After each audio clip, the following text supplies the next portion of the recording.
Hello everyone, welcome to some basic tech, and today we are going to talk about the error that is uh, showing when we are executing any PowerShell script in Windows system. Okay, so this fix is only for Windows. So this is the PowerShell window, and this is the script I'm going to execute.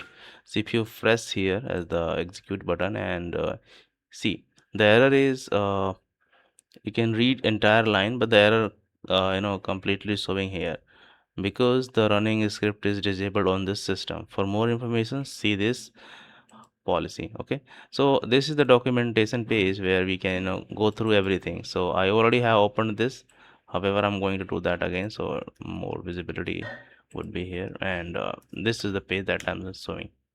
Okay, once you reached on this page, this is the about execution policy. It means here we can see all the policies that can be executed. Okay, so if you want to list down all the policies, just like I'm going to do that.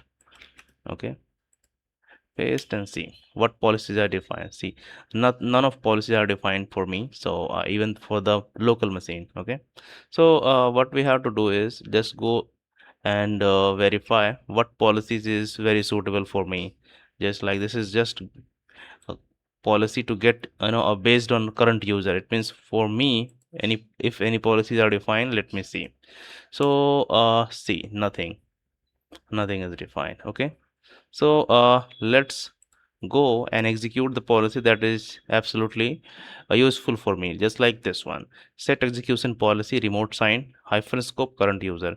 Here you can replace with local machine, then it is going to be utilized for all the users whoever is going to log in on the machine. I mean for the administrator, for the all other users. Okay, but as of now I'm going to utilize it for my user, so I just copy this and go back to the PowerShell script and just paste it.